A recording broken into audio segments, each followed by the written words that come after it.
Hi friends, civil services ఎగ్జామినేషన్లో general studies పేపర్లో ఒక ఇంపార్టెంట్ ఎలిమెంట్, మరొక important subject of study Indian polity and governance. So దీని గురించి ఈరోజు మనం డిస్కస్ చేసుకుందాం.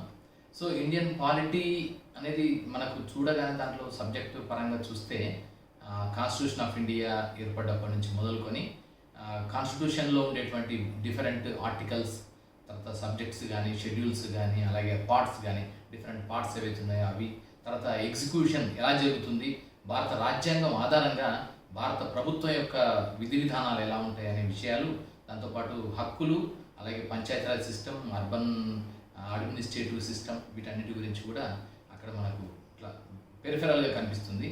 కానీ నిజానికి భారత రాజ్యాంగము అలాగే ఇండియన్ గవర్నెన్స్, భారత ప్రభుత్వ పాలనా విధానం, సో ఈ రెండు విషయాలు చూడడానికి రెండు అంశాలు కనిపించినప్పటికీ దానికి విస్తృతి చాలా ఎక్కువ.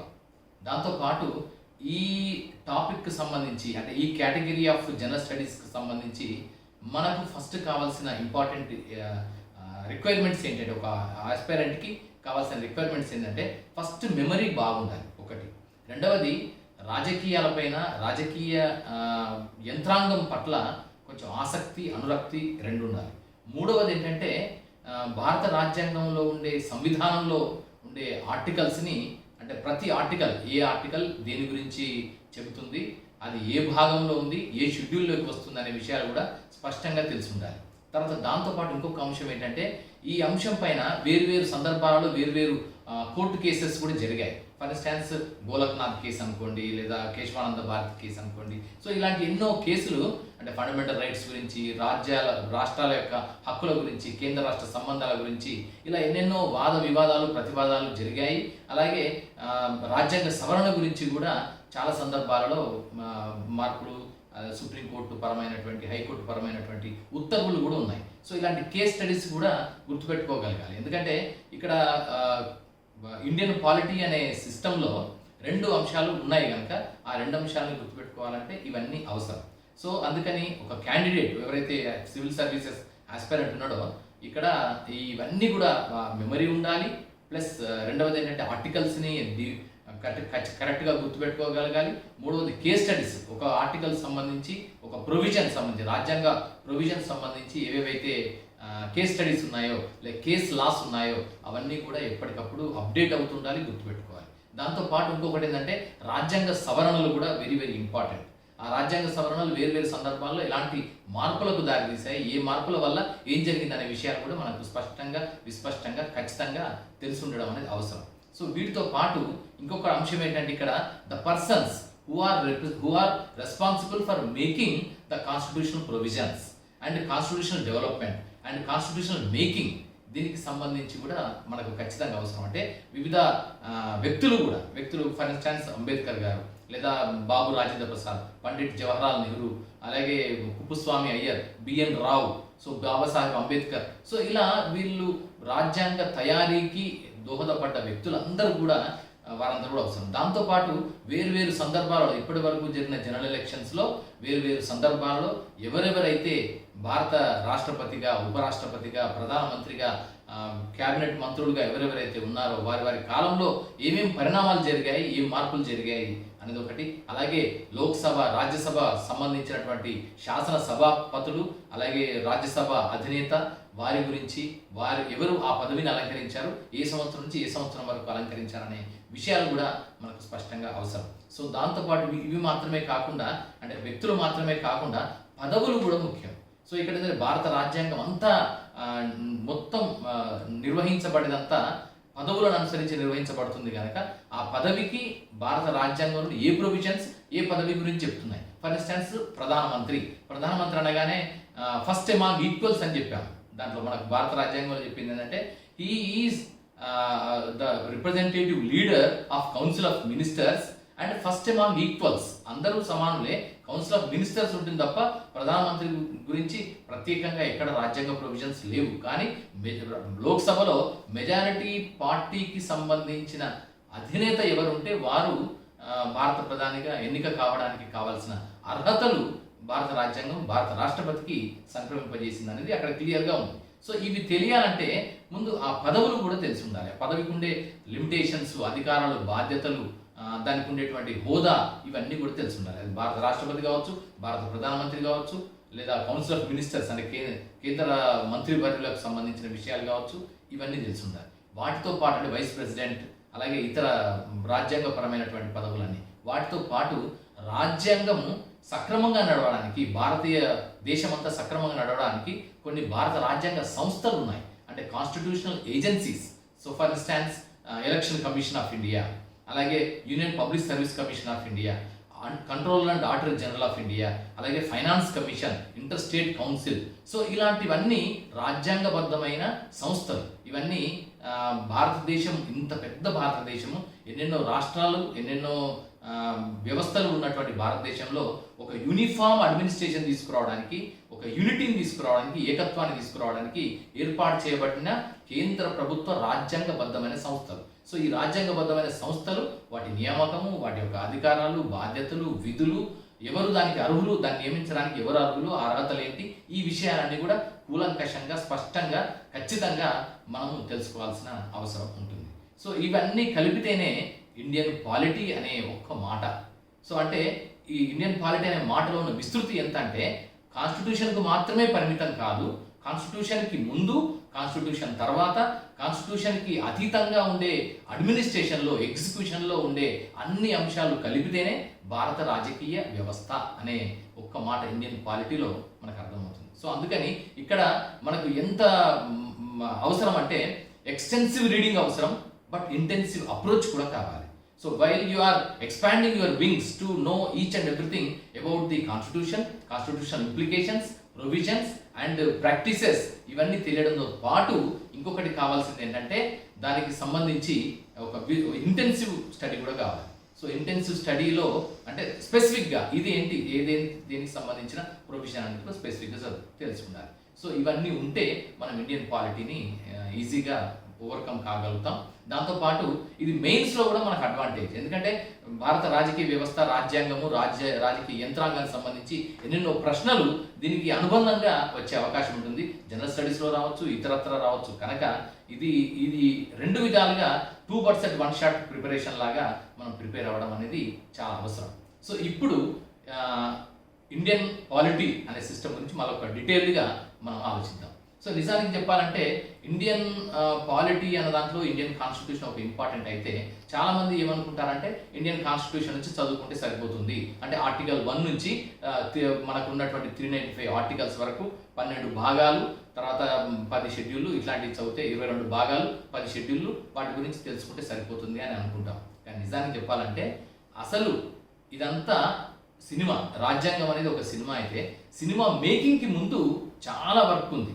భారత రాజ్యాంగం ఆకాశంలో చూడుపడ్డది కాదు. దాని వెనుక జరిగిన మేధోమదనం, దాని వెనుక జరిగిన కృషి అంతా కూడా మనం తెలుసుకోవాల్సిన అవసరం ఉంది. అంటే behind the curtains, behind the screens ఏం జరిగింది అనేది దానికి తెలుసుకోవాలి. దానికి బ్యాక్గ్రౌండ్, భారత రాజ్యాంగానికి ఉండే బ్యాక్గ్రౌండ్, నేపథ్యం అంతా కూడా అవసరం. సో దీనికి సంబంధించి ఇక్కడ మనం కొన్ని విషయాలు తెలుసుకోవాలి. ఎలా అంటే మనం చూస్తాం, భారత రాజ్యాంగం అనగానే టకిమని అర్థమయ్యేది ఏంటంటే, రాజ్యాంగ ముసాయిదా సంఘం డ్రాఫ్టింగ్ కమిటీ ఏర్పడింది, కాన్స్టిట్యూయెన్స్ అసెంబ్లీ అంతకుముందు ఏర్పడింది, దాని ద్వారా భారత రాజ్యాంగం నిర్ధారణ జరిగింది అనేది జనరల్గా తెలిసింది. కానీ భారత రాజ్యాంగం ఏర్పాటుకు కేవలం 1946లోనే ఆది పునాది ఏర్పడలేదు. దానికంటే ముందు ఎంతో నేపథ్యం ఉంది. ఎంత నేపథ్యం ఉందంటే, దాని గురించి చెప్పాలంటే ఖచ్చితంగా మనకు మౌర్యుల కాలం నాటి అడ్మినిస్ట్రేషన్కి వెళ్ళాలి, గుప్తుల కాలం నాటి అడ్మినిస్ట్రేషన్కి వెళ్ళాలి. అప్పటికి నిర్దిష్టమైన రాజ్యాంగం అంటూ లేకపోయినప్పటికీ నియమాలు ఉన్నాయి, కొలమానాలు ఉన్నాయి, నిబంధనలు ఉన్నాయి. ఆ నిబంధనలు, నియమానాలు అన్నీ వరుసగా కొన్ని వందల సంవత్సరాల మన సామూహిక అనుభవాలు, సామూహిక జ్ఞాపకాలు, మనందరి భారతదేశంలోని అన్ని రాజ్యాలకు సంబంధించిన బెస్ట్ ఆలోచనలు ఏవైతే ఉన్నాయో అవన్నీ చివరికి అంటే భారతీయ చక్రవర్తులు పరిపాలించిన విధానంలోని విషయాలు, అలాగే ముస్లిం రూలర్స్ పరిపాలించినప్పటి దాంట్లోని ముఖ్యమైన విషయాలు, వాళ్ళు చేసిన శాసనాలు, పన్నులు, విధానాలు, అవన్నీ, ఆ తర్వాత బ్రిటిష్ వారు వచ్చిన తర్వాత చేసినటువంటి నిర్దిష్టమైన చట్టాలు, సో ఆ చట్టాల్లోని మౌలిక అంశాలు, ఇవన్నీ కలిపితేనే చివరికి భారత రాజ్యాంగంగా పరిణమించింది. సో అందుకే భారత రాజ్యాంగం అనే ప్రస్థానం, భారత రాజ్యాంగ రచన అనే ప్రస్థానం కేవలం 1946లోనే ప్రారంభమైనట్టు కాదు, దాని వెనుక ఎన్నో వందల సంవత్సరాల ఒక పెద్ద ప్రస్థానం ఉంది. దాని గురించిన ఒక విహంగ వీక్షణ మాత్రం కంపల్సరీగా మన సివిల్ సర్వీసెస్ ఆస్పైరెంట్కి కంపల్సరీ అవసరం. సో దాంతో పాటు ఇంకొకటి దీనికి సంబంధించి ఈ వివరాలన్నీ ఒక్కసారి మనం చూద్దాం. అంటే దీనంతా ఏమంటామంటే constitutional development history of India. అంటే అది కూడా ఒక చరిత్ర. కాన్స్టిట్యూషన్ డెవలప్మెంట్ అవ్వడం కూడా ఒక అత్యంత అద్భుతమైన చరిత్రాత్మక గతిలో వచ్చింది కనుక దాన్ని కూడా తెలుసుకోవడం అని అవసరం. సో దీంట్లో ప్రధానంగా మనకు కనిపించేది ఏంటంటే 1861 ఇండియన్ కౌన్సిల్స్ యాక్ట్ అనేది మనకు స్పష్టంగా విస్పష్టంగా కనిపిస్తుంది. భారతదేశం లోకి బ్రిటిష్ వారు వచ్చిన తర్వాత మొట్టమొదటిసారిగా 1857లో ప్రథమ స్వాతంత్ర పోరాటం అయిన తర్వాత, సిపాయిల తిరుగుబాటు జరిగిన తర్వాత అప్పటి వరకు మొత్తం భారతదేశం పైన ఆధిపత్యం అంతా ఈస్ట్ ఇండియా కంపెనీ మాత్రమే నిర్వహిస్తూ వచ్చింది. ఆ ఈస్ట్ ఇండియా కంపెనీకి ఆ బాధ్యతని, అధికారాలని ఒక పార్లమెంటరీ చట్టం ద్వారా బ్రిటిష్ పార్లమెంట్ ఇచ్చింది. కానీ ఎప్పుడైతే సిపాయిల తిరుగుబాటు జరిగిందో దాని గురించి పార్లమెంట్లో పెద్ద రచ్చ జరిగింది. ఎక్కడ పార్లమెంట్లో? బ్రిటిష్ పార్లమెంట్లో. ఆ రచ్చ జరిగిన తర్వాత వాళ్ళు నెక్స్ట్ ఏం చేశారంటే వెంటనే Victoria proclamation 1858 government of India అంటే బ్రిటిష్ ఇండియా యాక్ట్ అని ఒక పేరు పెట్టేసి విక్టోరియా ప్రొక్లమేషన్, అప్పటి క్వీన్ విక్టోరియా ఒక ప్రకటన చేసి ఇక ముందు 1858 ఆన్వర్డ్స్ బ్రిటిష్ ఇండియా ఆధిపత్యం అంతా, బ్రిటిష్ ఇండియాకు సంబంధించి ఏ విషయమైనా చూసుకునే బాధ్యతని ఈస్ట్ ఇండియా కంపెనీ కాదు, అదొక ప్రైవేట్ కంపెనీ కాకుండా ఇక నేరుగా ప్రభుత్వమే నిర్వహిస్తుందనే విషయాన్ని ప్రకటించడం జరిగింది. సో అది ప్రకటించడంతో అప్పటి వరకు భారతదేశంలో వివిధ ప్రాంతాల్లో ఉండే స్వదేశీ సంస్థానాల అధినేతలు కానీ, రాజులు కానీ, చక్రవర్తులు కానీ వారందరూ కూడా కొంతవరకు సద్దుమణిగిన, అంటే దాన్ని అప్పుడు వచ్చిన తిరుగుబాటుని సద్దుమణిగి చేయడం కోసం ఒక అపీజ్మెంట్ పాలసీని అది చేయడం జరిగింది. దాంట్లో భాగంగానే ఏం చేస్తారంటే 1858 తర్వాత ప్రజల్లో, అక్కడ మన భారతదేశంలో వివిధ ప్రాంతాల్లో ఉండే రాజుల్లో, సంస్థానాధీశుల్లో ఒక నమ్మకాన్ని కలిగించడం కోసమని 1861లో ఇండియన్ కౌన్సిల్స్ యాక్ట్ అని ఒక చట్టాన్ని చేశారు. ఆ తర్వాత 1861 అయిన తర్వాత మళ్ళీ ఒక 30 ఏళ్ళకి 1892లో మళ్ళీ ఒక చట్టాన్ని చేశారు. సో ఆ 1892 చట్టం రావడం వెనుక ప్రధానమైన కారణం ఏంటంటే 1885లో డిసెంబర్ 28 రోజు ఇండియన్ నేషనల్ కాంగ్రెస్ అనేది స్థాపించబడింది. ఒక భారతీయ ప్రజలందరి యొక్క వాయిస్ని, స్వాతంత్ర కాంక్షని, వారికి ఉండేటువంటి కోరికలని వ్యక్తం చేయడానికి ఒక వ్యవస్థని ఏర్పాటు చేయడం జరిగింది. అలన్ అక్టేవియన్ హ్యూమ్ అనే ఒక బ్రిటిష్ సివిల్ సర్వీస్ అధికారి. సో అది చేసి ఏర్పడిన తర్వాత అది చేస్తున్న ప్రయత్నాలను అనుసరించి వారి యొక్క అప్పీల్స్ని, వాళ్ళ యొక్క డిమాండ్స్ని, వాళ్ళు ఇచ్చినటువంటి అర్జీలని దృష్టిలో పెట్టుకొని 1892లో రెండవ councils act, Indian councils act అని చేశారు. సో ఇది అయిన తర్వాత మళ్ళీ అంటే భారత రాజ్యాంగ రచనలో 1861 యాక్ట్లోని, కౌన్సిల్స్ యాక్ట్లోని కొన్ని ప్రొవిజన్స్ని కూడా దీనికి ప్రాతిపదికగా తీసుకోవడం జరిగింది. అలాగే 1892లో వచ్చినటువంటి ప్రొవిజన్స్ని కూడా కొన్ని స్వీకరించడం జరిగింది. వాటితో పాటు 1909లో మింటో మార్లే రిఫార్మ్స్ అని అన్నారు. సో మింటో మార్లే రిఫార్మ్స్ దాంట్లో చెప్పిన అంశాలు, అలాగే 1919లో మాంటేగు చెమ్స్ఫర్డ్ రిఫార్మ్స్ అవన్నీ వచ్చాయి. మాంటేగు చెమ్స్ఫర్డ్ వాళ్ళు సూచించినటువంటి సూచనలు, తర్వాత దానికి సంబంధించినటువంటి ప్రొవిజన్స్ ఏవైతే ఉన్నాయో, భారతదేశంలో ప్రజాస్వామ్య వ్యవస్థని ఏర్పాటు చేయడానికి ఎలాంటి చర్యలు చేపడితే బాగుంటుందని వాళ్ళు సూచించాలో అవన్నీ కూడా దాన్ని కూలంకషంగా పరిశీలించారు. వాటితో పాటు 1935 గవర్నమెంట్ ఆఫ్ ఇండియా యాక్ట్ అని అదొకటి ఉంది. తర్వాత 1947లో ఇండియా పార్టిషన్ యాక్ట్ అని ఒకటి ఉంది. లార్డ్ మౌంట్ బాటన్ భారతదేశాన్ని రెండుగా విభజిస్తూ చేసినటువంటి ఇండియా పార్టిషన్ యాక్ట్. సో ఇవన్నీ కలిసి చిట్ట చివరికి భారత రాజ్యాంగ రచనకి ప్రాతిపదికలుగా ఉన్నాయి. వీటితో పాటు ఇంకొక అద్భుతం ఏంటంటే, భారత రాజ్యాంగ రచన చేసిన ఎవరైతే మేధావులు ఉన్నారో వారందరూ కూడా బారిస్టర్స్, అంటే లండన్కి వెళ్ళి ఇతర దేశాలకు వెళ్ళి లాని గొప్పగా చదివిన వాళ్ళు. వారు అందుకే ఏమంటారంటే Indian constituent assembly is a paradise of lawyers paradise అంటారు. అంటే అందరూ లాలో, చట్టంలో, చట్ట నిర్మాణంలో ఎంతో నిష్ణాతులు, పండితులు అనమాట. సో అందుకని దానికి లాయర్స్ ప్యారడైజ్గా మిగతా తర్వాత పరిశీలకులందరూ కూడా దాన్ని చెప్పడం జరిగింది. సో అలాంటి లాయర్స్ అందరూ, ఎంతోమంది జ్ఞానులు భారత రాజ్యాంగ రచనలో భాగంగా ఉన్నందువల్ల వారందరూ కూడా ఏం చేస్తారంటే కేవలం ఇక్కడ అవైలబుల్గా ఉండే చట్టాలను మాత్రమే చూడకుండా ప్రపంచం మొత్తం మీద ఒక స్వర్గాన్ని నిర్మించాలంటే, ఒక ప్రజాస్వామ్య స్వర్గాన్ని, సౌధాన్ని నిర్మించాలంటే ప్రపంచవ్యాప్తంగా ఉండే బెస్ట్ కాన్స్టిట్యూషన్లోంచి బెస్ట్ ప్రొవిజన్స్ను కూడా అడాప్ట్ చేసుకుందామని అనుకున్నారు. సో అడాప్షన్ అనే ఆలోచనలోంచే ఐర్లాండ్ నుంచి కొన్ని ప్రొవిజన్స్, అలాగే అమెరికా నుంచి, యునైటెడ్ స్టేట్స్ ఆఫ్ అమెరికా నుంచి, అలాగే రష్యా నుంచి, జర్మనీ నుంచి, సౌత్ ఆఫ్రికా నుంచి, అలాగే ఇతర ప్రాంతాల నుంచి, ఇతర దేశాల నుంచి కూడా కొన్ని ప్రొవిజన్స్ని, అక్కడ ఉండే బెస్ట్ ప్రాక్టీసెస్ని తీసుకోవడం జరిగింది. సో ఇవన్నీ కలిపితేనే భారత రాజ్యాంగం రచనకి కావాల్సిన ఒక పునాదులు ఏర్పడ్డాయని చెప్పవచ్చు. సో దీంట్లో వాళ్ళ అప్రోచ్ అయినా ఇవే కాకుండా, ఇప్పుడు చెప్పిన చట్టాలు మాత్రమే కాకుండా ఇతర దేశాల రాజ్యాంగాల్లో ఏవేవి ప్రొవిజన్స్ని ఎక్కడెక్కడ తీసుకున్నారో మనం ఒకసారి చూద్దాం. సో దాంట్లో ప్రధానంగా యునైటెడ్ స్టేట్స్ ఆఫ్ అమెరికా నుంచి బిల్ ఆఫ్ రైట్స్, మనం ఇక్కడ ఆర్టికల్ లో చెప్పినట్టుగా అంటే ఆర్టికల్ 12 నుంచి దాదాపు 32 వరకు ఉంటుంది. సో ఫండమెంటల్ రైట్స్, ఆ ఫండమెంటల్ రైట్స్ అన్నీ కూడా బిల్ ఆఫ్ రైట్స్ అనే దాని నుంచే తీసుకున్నారు. ఆ బిల్ ఆఫ్ రైట్స్ అనే దాన్ని థామస్ జెఫర్సన్ 1789లో అమెరికా రాజ్యాంగానికి మూలంగా దాన్ని రూపొందించడం జరిగింది. సో అమెరికాలో అంతకుముందు బ్రిటిష్ వాళ్ళు కాలనీలుగా ఏర్పాటు చేసిన తర్వాత 1776లో 1776లో షారటోగా అనే ప్రాంతంలో జార్జ్ వాషింగ్టన్ నేతృత్వంలో ఆ 13 కాలనీలు, అప్పటికి అమెరికాలో 13 వలసలు ఉండేవి, ఆ 13 వలసలు బ్రిటిష్ ఆధిపత్యానికి వ్యతిరేకంగా పెద్ద పోరాటం చేసి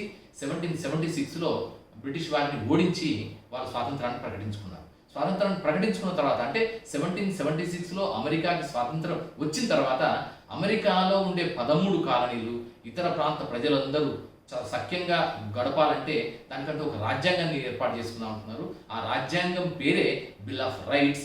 దాన్ని థామస్ జెఫర్సన్ అనే తర్వాత కాలంలో ఆయన దేశాధ్యక్షుడు అయ్యాడు. సో ఆయన దాన్ని రూపొందించడం జరిగింది. సో అది బిల్ ఆఫ్ రైట్స్ని మనకు ఇక్కడ భారతదేశము నిరక్షరాస్య దేశము, తర్వాత విస్తృతంగా జనాభా ఉండే దేశము.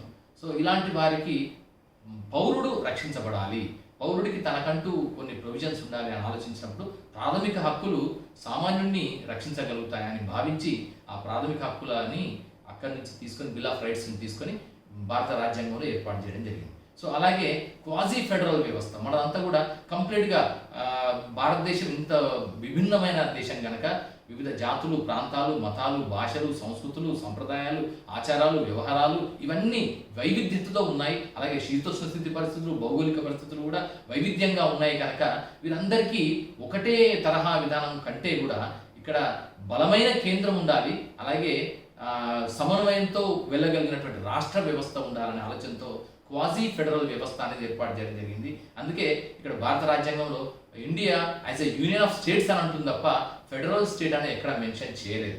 యూనియన్ ఆఫ్ స్టేట్స్ అన్నప్పుడు దానికి క్వాజీ ఫెడరల్ రూపాన్ని తీసుకురావాలని కెనడా నుంచి స్వీకరించడం జరిగింది. అలాగే మనకు భారత ప్రభుత్వం ఉంది, భారత ప్రజలకు సంబంధించి హక్కులు ఉన్నాయి, ఓకే బాగుంది.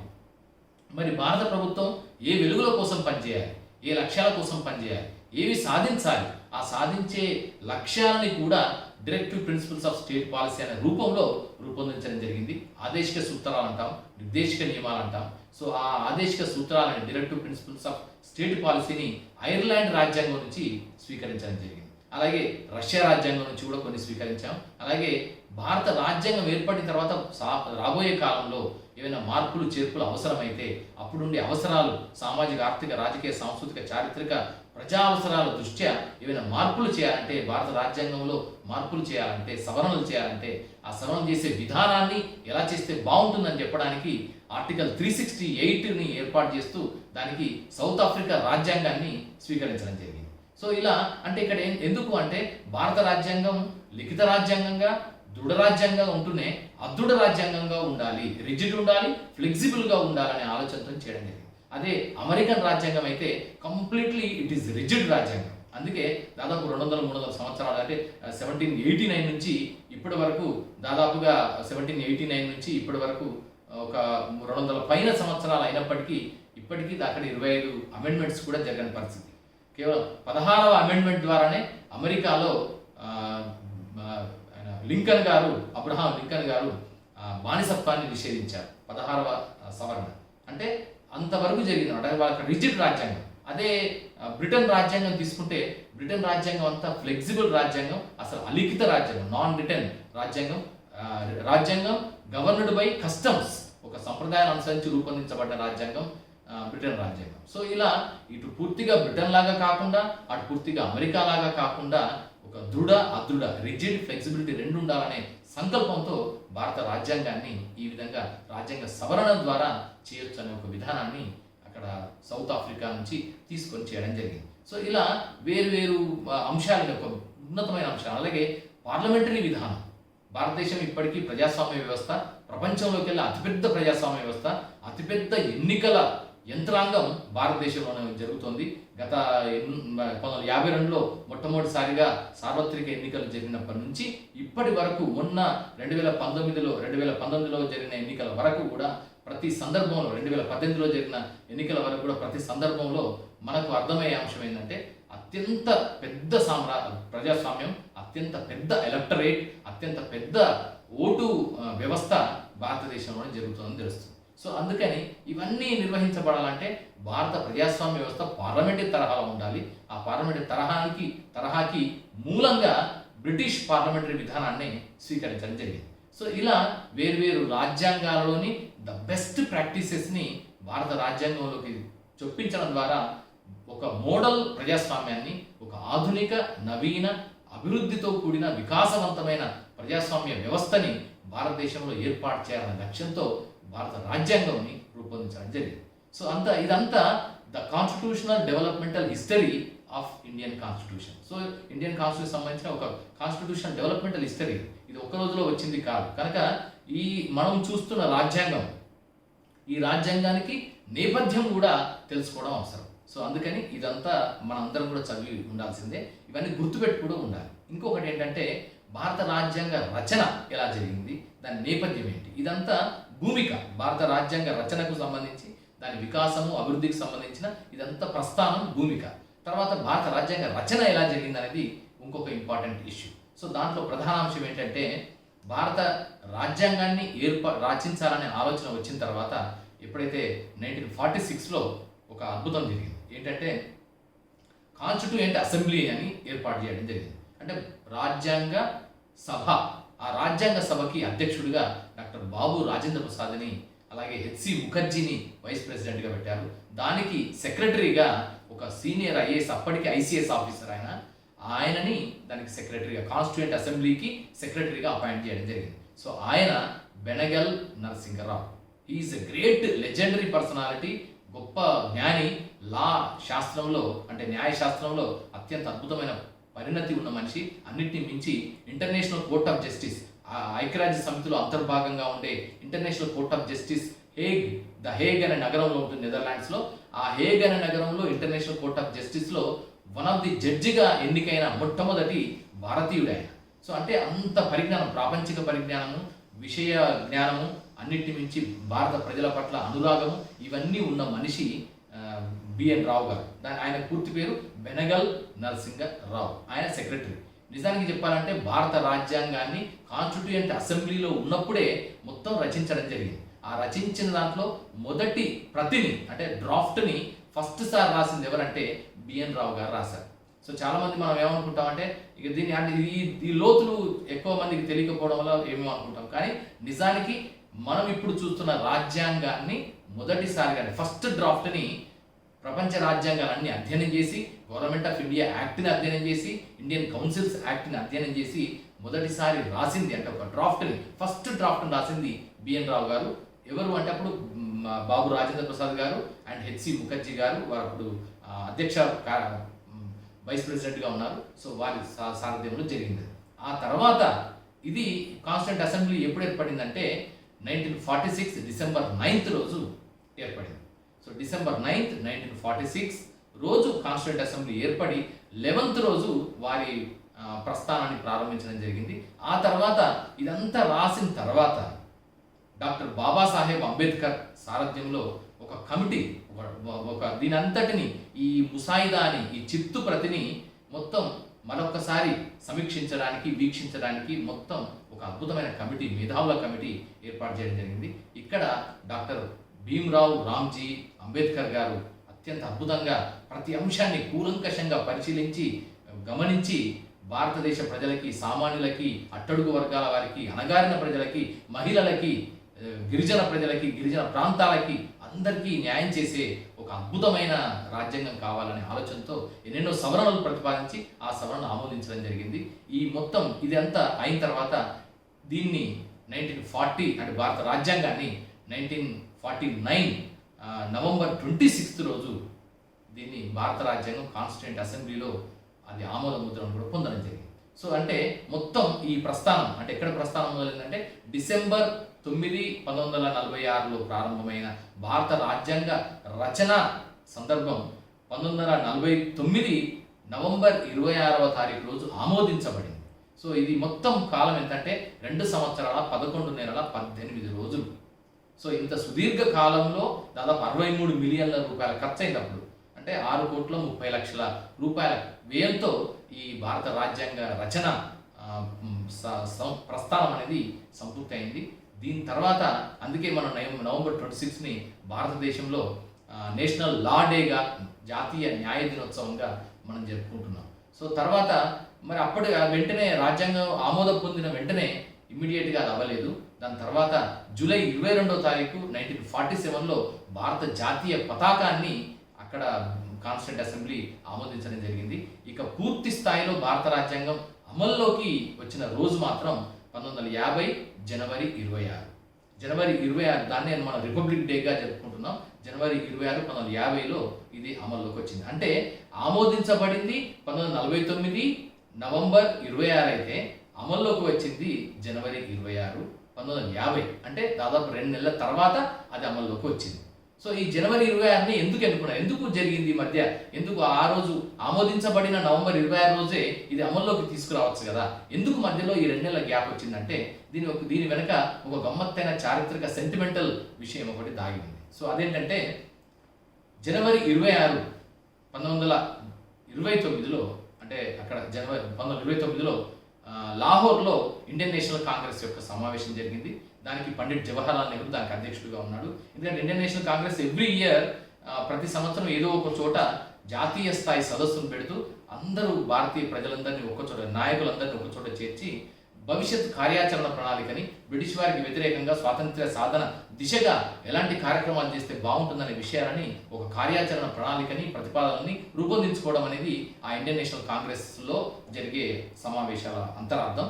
సో ఆ రోజు కూడా వాళ్ళు ఏం తీర్మానం చేశారంటే పూర్ణ స్వరాజ్ అని 1929 లాహోర్లో జరిగిన ఇండియన్ నేషనల్ కాంగ్రెస్ సదస్సులో పూర్ణ స్వరాజ్యే మన అంతిమ లక్ష్యం, ఇక మనం వాళ్ళతో బేరసారాలొద్దు, బ్రిటిష్ వారి ఆధిపత్యం కింద పనిచేయడం వద్దు, భారతీయులు మనకి మనం స్వతంత్రంగా పరిపాలించుకోగలిగే సత్తా, సామర్థ్యం, నాలెడ్జ్, స్కిల్స్, నైపుణ్యం, జ్ఞానం మనందరికీ ఉన్నాయి. అందుకని మనం బ్రిటిష్ నీడలో కాకుండా, బ్రిటిష్ పడగ నీడలో కాకుండా మనమే స్వయం పాలన చేసుకుందాం, స్వయం సమృద్ధంగా ఎదుగుదామనే ఆలోచనని స్పష్టంగా, ఖచ్చితంగా నిర్ధారించి 1929 లాహోర్లో జరిగినటువంటి సమావేశంలో Purna Swaraj, complete independence is our goal అనేది ప్రపంచానికి డిక్లేర్ చేయడం జరిగింది. సో అది ఆ డిక్లేర్ జరిగింది ఏంటంటే జనవరి 26.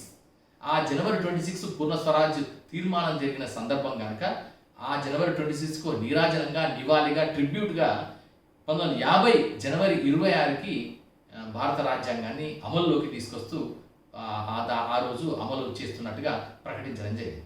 సో ఇది దీని వెనక ఉన్నటువంటి ఒక గమ్మత్తైన అండ్ ఇంట్రెస్టింగ్ ఎలిమెంట్ అండ్ దాంతోపాటు దానికి ఉండే అనుబంధం.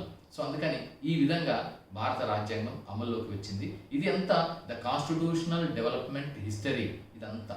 సో ఇది మీకు డీటెయిల్డ్గా కావాలంటే ఎంవి పైలీ అని ఒక అద్భుతమైన న్యాయ నిపుణుడు ఉన్నాడు. ఆయన రాసిన కాన్స్టిట్యూషనల్ హిస్టరీ ఆఫ్ ఇండియా అని ఒక పుస్తకం ఉంటుంది. ఆ పుస్తకం చూస్తే దాంట్లో ఈవెన్ కాన్స్టిట్యూయెంట్ అసెంబ్లీలో ఎవరెవరు ఏ అంశం పైన ఏం చర్చ జరిగింది అనేది కూడా ఇన్వర్టెడ్ కామాస్లో వాళ్ళ కొటేషన్స్తో సహా ఎవరెవరు ఏం బాధించారు, ఏం చెప్పారు, దేన్ని వ్యతిరేకించారు, దేన్ని సపోర్ట్ చేశారు, వారి వ్యూహం ఏంటి, అల్లాడి కృష్ణస్వామి అయ్యర్ ఏం చెప్పాడు, మిగతా బిఆర్ అంబేద్కర్ గారు ఏం చెప్పారు, తర్వాత బిఎన్ రావు గారు దాని గురించి ఏం వ్యాఖ్యానం చేయడం జరిగింది, ఇతర బాబు రాజేంద్ర ప్రసాద్ గారు ఏం వ్యాఖ్యానం చేశారు, మిగతా సభ్యులందరూ దాన్ని చర్చిస్తున్న క్రమంలో వారి వాదనలు ఏం చెప్పారు, ఎలా వినిపించారు. సో ఈ అంశాలన్నీ కూడా కొటేషన్స్తో సహా అప్పుడు 1946 నుంచి 1949 వరకు కాన్స్టిట్యూంట్ అసెంబ్లీలో జరిగినటువంటి ప్రతి చర్చని, ఇంపార్టెంట్ చర్చాంశాలన్నీ కూడా కాన్స్టిట్యూషనల్ హిస్టరీ ఆఫ్ ఇండియా అనే పుస్తకంలో ఎంవి పైలి గారు కోట్ చేస్తూ చెప్పడం జరిగింది. సో ఇంకా డీటెయిల్డ్గా కావాలనుకున్న వాళ్ళు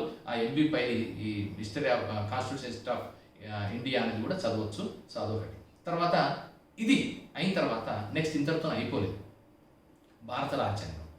భారత రాజ్యాంగంలో ప్రధాన అంశాలు ఏముంటాయి మనకు అందరికీ తెలుసు. దీని qualities, what are the important silent features of Indian constitution అనేది ప్రధానం. సో ఫస్ట్ ఏంటంటే ఇది అతిపెద్ద రిటర్న్ ర్యాంక్ కాన్స్టిట్యూషన్, అతి పెద్ద ప్రజాస్వామ్య రాజ్యాంగం ఇది, అండ్ అతిపెద్ద ఫ్లెక్సిబుల్ అండ్ రిజిడ్ కాన్స్టిట్యూషన్ కూడా. అంటే ఇది it's a combination of different constitutions of different various countries. So వాళ్ళ నుంచి తీసుకున్నది. తర్వాత ఇది మిగతా వాటి నుంచి డెవలప్డ్ వర్షన్. సో దాంతో పాటు ఇంకా చాలా ఆదేశిక సూత్రాలు ఉన్నాయి, అంటే directive principles of state policy ఉన్నాయి, ఫండమెంటల్ రైట్స్కి హయ్యర్ ఇంపార్టెన్స్ ఇవ్వడం జరిగింది. సో ఇవన్నీ these are the important silent features of constitution of India. మీరు ఇంకా చూస్తే మీకు ఇంకా దాని డీటెయిల్స్ చాలా ఉన్నాయి. సో ఇప్పుడు ఇక దీన్ని మనం ఈ కాన్స్టిట్యూషన్ ఆఫ్ ఇండియాని ఈ గవర్నెన్స్ అనే పర్స్పెక్టివ్లో ఎలా చేస్తే బాగుంటుంది, ఏమేమి అంశాలు ఉన్నాయో ఇప్పుడు ఒకసారి మనం డిస్కస్ చేద్దాం. సో దాంట్లో ఫస్ట్ పార్ట్ మనకు వచ్చేది భారత రాజ్యాంగం నిర్వచనం, దాంట్లో ఉండేటువంటి విధి విధానాలు ఎక్కడెక్కడ, అంటే భారత రాజ్యం యొక్క విస్తృతి ఏంటి, భారతదేశం యొక్క విస్తృతి ఏంటి అనేది ఒకటి ఉంటుంది. దానికంటే ముందు ఇంపార్టెంట్ ఏంటంటే ప్రియాంబుల్ అనేది వెరీ వెరీ ఇంపార్టెంట్. ఈవెన్ ప్రిలిమ్స్లో కూడా చాలా సందర్భాల్లో ఈవెన్ బిట్ క్వశ్చన్స్, అంటే ఆబ్జెక్టివ్ టైప్ క్వశ్చన్ కూడా చాలాసార్లు వచ్చాయి. సో దాంట్లో ఏంటంటే ప్రియాంబుల్ అందరూ కూడా బట్టి కొట్టడం మంచిదని నా ఉద్దేశం. ప్రియాంబుల్లో ఎందుకంటే ఇది భారత రాజ్యాంగానికి ఆత్మ లాంటిది, భారత రాజ్యాంగానికి ద్వారం లాంటిది.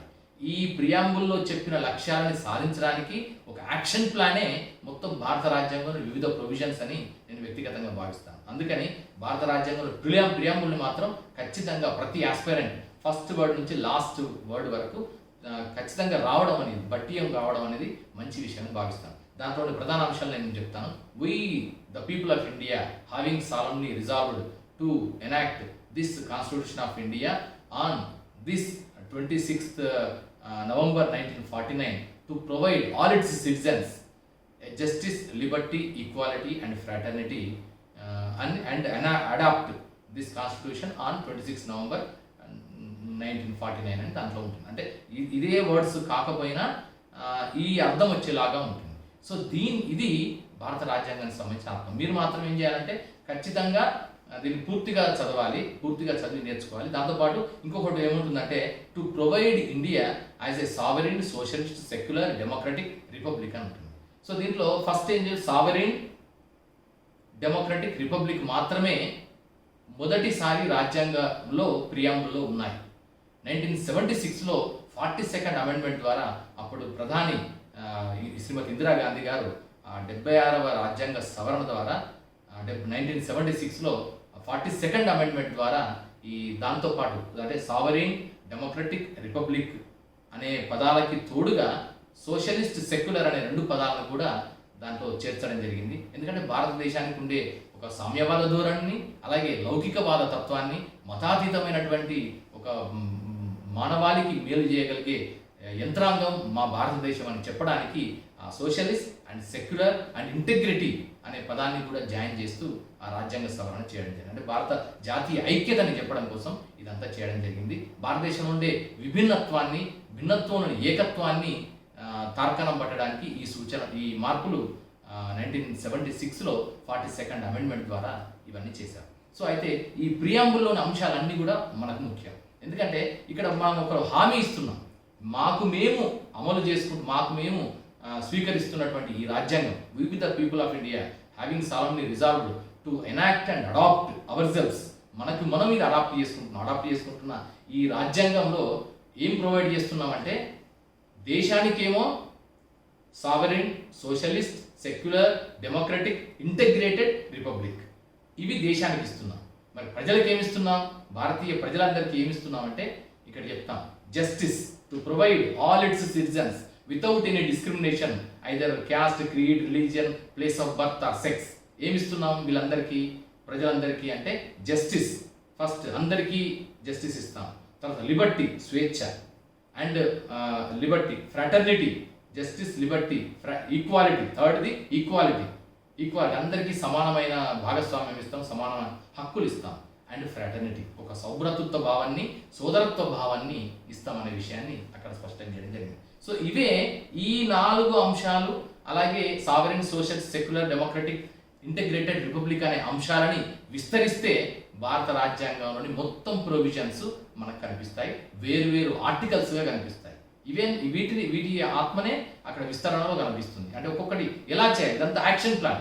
మిగతా రాజ్యాంగం అంతా యాక్షన్ ప్లాన్ అయితే, ఆ యాక్షన్ ప్లాన్కి ఒక ప్రియాంబుల్ అనేది మన రాజ్యాంగం అనేది, రాజ్యాంగ ప్రవేశిక అనేది ఒక దిశానిర్దేశం చేసే ఒక దిక్సూచి లాంటిది, దీపస్తంభం లాంటిది.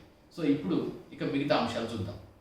భారత రాజ్యాంగానికి సంబంధించి ఫస్ట్ అండ్ ఫార్మోస్ట్ అంశం ఏంటంటే భారతదేశం యొక్క విస్తృతి ఏంటి, భారత రాజ్యాంగం ఏంటి, భారత రాజ్యాంగం అన్న దాంట్లో ఏవే ఎలిమెంట్స్ ఉన్నాయి. కేంద్రం ఉంది, రాష్ట్రాలు ఉన్నాయి, అలాగే రాష్ట్రపతి ఉన్నాడు, ప్రధానమంత్రి ఉన్నాడు, మిగతా యూనియన్ టెరిటరీస్ ఉన్నాయి. వీటన్నిటి కలిపిన ఒక భౌగోళిక ప్రదేశమే భారతదేశము అనేది ఒకటి ఫస్ట్ దాని హద్దులన్నీ నిర్ణయించడం జరిగింది.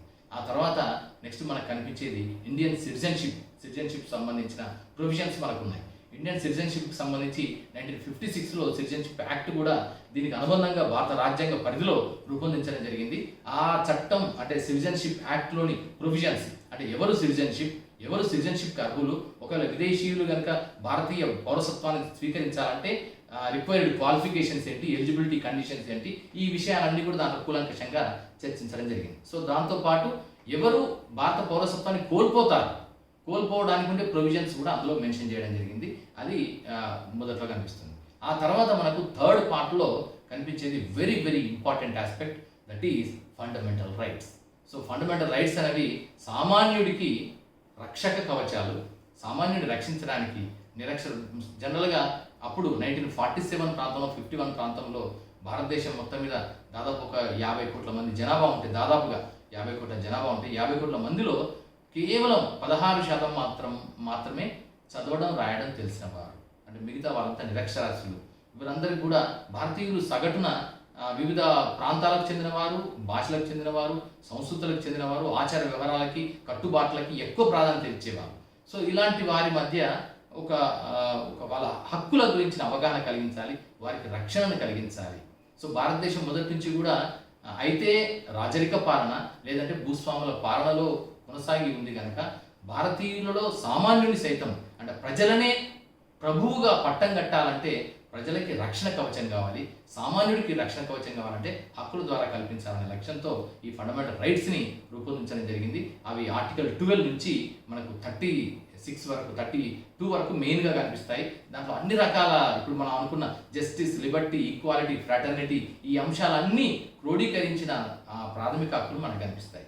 దాంట్లో ప్రధానమైన హక్కుల్లో ఆర్టికల్ 14 అనేది రూల్ ఆఫ్ లా గురించి చెప్తుంది. అంటే చట్టం ముందు అందరూ సమానులే, దానికి ఎవరికి స్పెషల్ రికగ్నిషన్ కానీ స్పెషల్ ప్రొవిజన్ కానీ ఇవ్వలేని ఒక సర్వమానవ సమానత్వ భావనని రూల్ ఆఫ్ లా ద్వారా ఆర్టికల్ 14 ఏర్పాటు చేస్తుంది. ఇది మనం బ్రిటిష్ రాజ్యాంగం నుంచి స్వీకరించామని మనకు అక్కడ దాని ప్రొవిజన్స్ ఉన్నాయి. సో అలాగే ఆర్టికల్ 15 కానీ ఆర్టికల్ 19 కానీ ఆర్టికల్ 18 కానీ ఇవన్నీ ఉన్నాయి. ఆర్టికల్ 19లో freedom of expression of thought, భావ ప్రకటన స్వాతంత్రానికి సంబంధించిన ఎన్నో అంశాలు దాంట్లో ఆర్టికల్ 19లో చెప్పడం జరిగింది. అలాగే ఆర్టికల్ 17లో అంటరానితనాన్ని నిషేధిస్తూ అది కూడా ఒక ప్రొవిజన్ చేసుకోవడం జరిగింది. అంటే మానవాళి అందరూ సమానులు కనుక ఒకరు గొప్ప ఒకరు కాకుండా ఉండాలంటే ఇలాంటి భేదభావాలు కానీ ఇలాంటి వివక్షలు కానీ ఉండకూడదనే ఆలోచనతో అది ప్రొవైడ్ చేయడం జరిగింది. సో దాంతోపాటు 19 తర్వాత 21 అనేది రైట్ టు లైఫ్.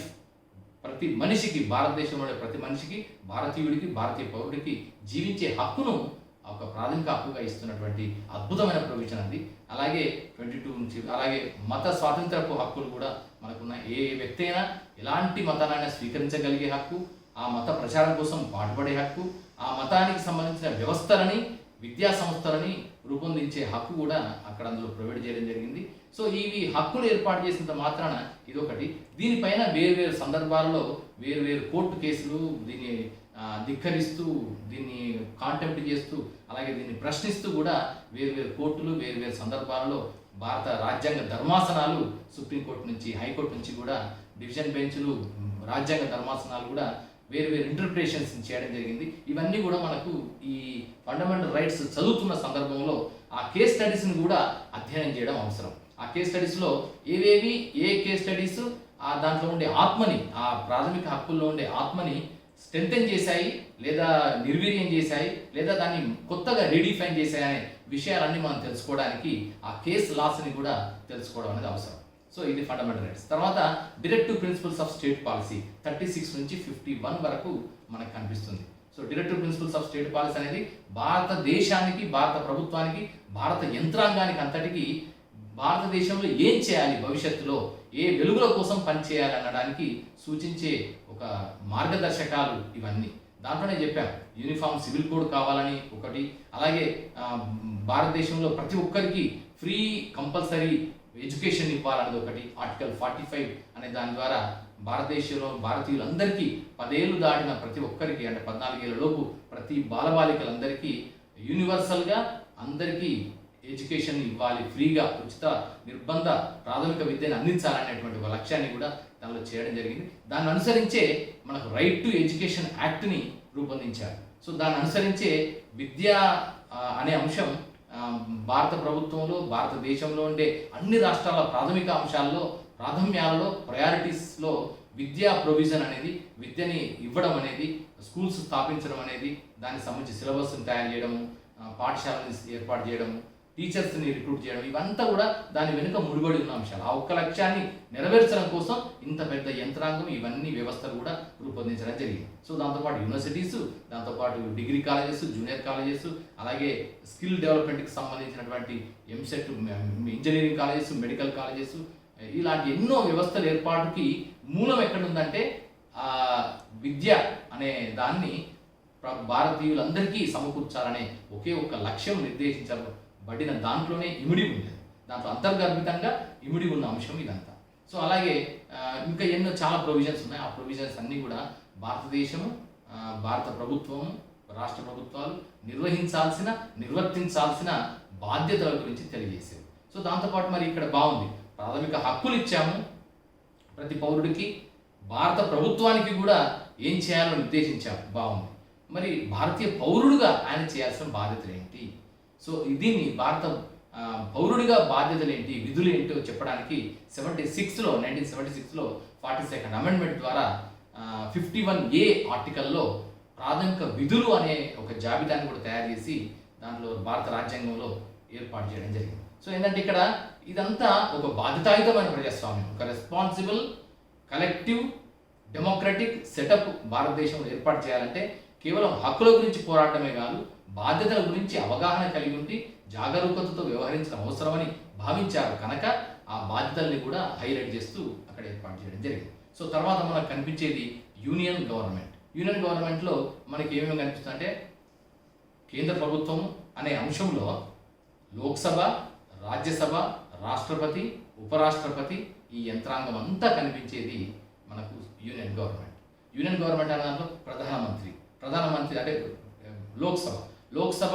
లోక్సభలో ఎవరైతే మెజారిటీ పార్టీ నాయకుడు ఉంటాడో ఆ మెజారిటీ పార్టీ ప్రజాస్వామ్యంలో భారత ప్రభుత్వంగా ఉంటుంది. భారత ప్రభుత్వంలో ఎవరైతే మెజారిటీ పార్టీ నాయకుడు ఉంటాడో ఆయన భారత ప్రధానిగా అధికార బాధ్యతలు నిర్వహించే అవకాశం ఉంటుంది. సో ఇక్కడ యూనియన్ గవర్నమెంట్ అనే కాన్సెప్ట్లో భారత రాష్ట్రపతి కూడా, భారత రాజ్యాంగ అధినేతగా భారత రాష్ట్రపతి ఉంటే భారత ప్రభుత్వ అధినేతగా ప్రధానమంత్రి గారు ఉంటారు. సో ఈ వ్యవస్థలో అలాగే రాజ్యసభ ఏ విధంగా ఏర్పాటవుతుంది, దాంట్లో ఉండే సభ్యుల సంఖ్య ఎంత, దానికి అర్హతలు ఏంటి, ఈ విషయాలన్నీ కూడా దాంట్లో క్రోడీకరించి వివరంగా విశదంగా ఇవ్వడం జరిగింది. సో దీంట్లో ఇంకొక ఇంపార్టెంట్ ఎలిమెంట్ ఏంటంటే భారత రాష్ట్రపతి ఎంపిక నుంచి మొదలుకొని మహాభిశంసన తీర్మానం వరకు, అంటే అపాయింట్మెంట్ టు ఇంపీచ్మెంట్, ఒకవేళ ఏమైనా ఇంపీచ్మెంట్ చేస్తే అంటే భారత ప్రభుత్వం యొక్క ప్రయోజనాలకి, భారత ప్రజల ప్రయోజనాలకి భిన్నంగా భారత రాష్ట్రపతి వ్యవహార శైలి ఉన్నట్టుగా లోక్సభ భావిస్తే లేదా రాజ్యసభ భావిస్తే, రెండు పార్లమెంటు కనుక భావిస్తే అలాంటి రాష్ట్రపతి పైన మహాభియోగ తీర్మానాన్ని పెట్టడం ద్వారా, దాన్ని ఆమోదింపజేయడం ద్వారా ఇంపీచ్మెంట్ కూడా చేయొచ్చు. అవసరమైతే ఆయన పదవీ కాలం పూర్తి కాకముందే భారత రాష్ట్రపతిని తొలగించే సౌలభ్యాన్ని భారత రాజ్యాంగం ఏర్పాటు చేయడం జరిగింది. సో రాష్ట్రపతి భారత రాజ్యాంగ అధినేతగా ఎన్నెన్నో విశిష్ట అధికారాలను కలిగి ఉన్నాడు, మనందరికీ తెలుసు. ముఖ్యంగా ప్రధానంగా ఎక్కడ వస్తుందంటే భారత రాష్ట్రపతి రాజ్యసభ సమావేశాల నిర్వహణలో కానీ, పార్లమెంట్ సమావేశాల నిర్వహణలో కానీ, ఇతర ప్రముఖమైన రాజ్యాంగబద్ధ సంస్థల అధినేతల నియామకంలో కానీ, అంటే for instance control auditor general of India కానీ, union public service commission chairman కానీ, అలాగే election commission chief election commissioner వ్యవస్థ కానీ, ఇలాంటి పెద్ద పెద్ద పదవులు వాటి నియామకంలో భారత రాష్ట్రపతి కౌన్సిల్ ఆఫ్ మినిస్టర్ యొక్క సలహా మేరకు పనిచేసుకోవాల్సిందిగా ఉంటుంది. వాటితో పాటు భారత రాజ్యాంగాన్ని సవరించిన తర్వాత ఆ సవరణని ఆమోదించడం, అలాగే ఆర్డినెన్స్లు చేయడం కానీ, భారత ప్రభుత్వ తరపున శాసనాలు ఆమోదించే చిట్ట వ్యక్తిగా భారత రాష్ట్రపతి ఉంటారు. వీటితో పాటు దౌత్యాధికారాలు వాళ్ళకు ఉన్నాయి. అలాగే మిగతా దౌత్యాధికారాలతో పాటు ఇంకొక ఇంపార్టెంట్ ప్రొవిజన్ ఏంటంటే అత్యవసర అధికారాలు భారత రాష్ట్రపతికి ఉన్నాయి. ఎప్పుడైతే భారత పార్లమెంట్, యూనియన్ గవర్నమెంట్ రాజ్యాంగబద్ధంగా ప్రజాస్వామ్య పంథాలో చేయడం విఫలమైందని అనిపిస్తే భారత రాష్ట్రపతి అప్పుడు ఒక సివియర్ నిర్ణయం తీసుకోవచ్చు. అలాంటి అత్యవసర నిర్ణయాలనే అత్యవసర ప్రొవిజన్స్ అని పెట్టారు. ఆర్టికల్ 352, 356 అండ్ 360 ఈ 3 ఆర్టికల్స్ ద్వారా భారత రాజ్యాంగం అత్యవసర అధికారాలని ప్రయోగించే అవకాశాన్ని భారత రాష్ట్రపతికి సంక్రమింపజేయడం జరిగింది. సో దాంట్లో ప్రధానంగా 352 ఆర్టికల్ అనేది ఏదైనా రాష్ట్రం రాజ్యాంగబద్ధంగా ప్రజాస్వామ్యబద్ధంగా పరిపాలించడంలో విఫలమైపోయిందని భావిస్తే అప్పుడు ఆ 356 ఆర్టికల్ కింద రాష్ట్రంలో భారత రాష్ట్రపతి ఏదైనా రాష్ట్రంలో రాష్ట్రపతి పాలనను ప్రవేశపెట్టవచ్చు. అలాగే 352 ఆర్టికల్లో భారతదేశం మొత్తం మీద ఏదైనా ఒక ఎమర్జెన్సీ కండిషన్ వస్తే, ఏదైనా అంటే అంతర్యుద్ధం కానీ, కరువులు కానీ, కాటకాలు కానీ, ఏదైనా తీవ్రమైన పరిణామం ఏమైనా వస్తే భారత రాజ్యాంగ ఫ్రేమ్లో ప్రభుత్వాన్ని నడపడం కష్టమని భావిస్తే భారత రాష్ట్రపతి కౌన్సిల్ ఆఫ్ మినిస్టర్స్ యొక్క సూచన మేరకు జాతీయ ఎమర్జెన్సీని, జాతీయ అత్యవసర పరిస్థితిని, ఒక నేషనల్ ఎమర్జెన్సీని ప్రకటించే అవకాశం ఆర్టికల్ 352 ప్రకారం ఏర్పాటు చేయడం జరిగింది. సో దీంతో పాటు ఒకవేళ ఆర్థికపరమైనటువంటి మాంద్యం కానీ, ఆర్థికపరమైనటువంటి ఏమైనా వస్తే, ఇబ్బందులు ఏమైనా వస్తే వాటిని చేయడానికి ఆర్థిక ఎమర్జెన్సీని, అంటే ఫైనాన్షియల్ ఎమర్జెన్సీని, ఎకనామిక్ ఎమర్జెన్సీని కూడా ఏర్పాటు చేయడానికి ఆర్టికల్ 360 ద్వారా భారత రాష్ట్రపతికి అధికారాలు అప్పగించడం జరిగింది. సో ఇవన్నీ కూడా జరిగాయి, కానీ ఇవి ఎంతవరకు అమలయ్యాయి? ఇక్కడ మళ్ళీ ఇది ఒక థియరీ. ఈ థియరీకి ప్రాక్టీస్ కూడా మనకు అవసరం. ప్రాక్టికల్ అంటే ఎక్కడెక్కడ జరిగింది, 352 ఆర్టికల్ని ఏ సందర్భంలో, ఎప్పుడు, ఎక్కడ, ఏ రాష్ట్రం, ఏ సందర్భంలో ఉపయోగించడం జరిగింది, లేదా 356 ఆర్టికల్ని ఏ రాష్ట్రంలో, ఏ సందర్భంలో, ఎప్పుడు, ఎన్నిసార్లు ఇప్పటి వరకు కేంద్ర ప్రభుత్వం, భారత రాష్ట్రపతి ఉపయోగించినప్పటికీ తర్వాత కోర్టు పరంగా జరిగిన ధిక్కారాలు ఏంటి, కోర్టు పరంగా జరిగిన సవాళ్ళు ఏంటి, దానిపైన వచ్చిన తీర్పులు ఏంటి, తీర్మానాలు ఏంటి. సో ఇవన్నీ కూడా మనకు కంపల్సరీగా అవసరం తెలుసుకోవాలి. సో దాంతోపాటు నెక్స్ట్ ఏంటంటే ఇది union government, then state government. State గవర్నమెంట్లో స్టేట్స్ ఎలా ఉంటుంది, స్టేట్స్ కూడా కౌన్సిల్ ఆఫ్ మినిస్టర్స్, ఆ కౌన్సిల్ ఆఫ్ మినిస్టర్స్లో ఎవరైతే మెజారిటీ పార్టీ నాయకుడు చీఫ్ మినిస్టర్గా అవుతాడు, ఆ స్టేట్ యొక్క నిర్వహణ ఎలా ఉంటుంది, ఏం సంగతి అనేది అంతా ఉంది ఆ ప్రొవిజన్స్.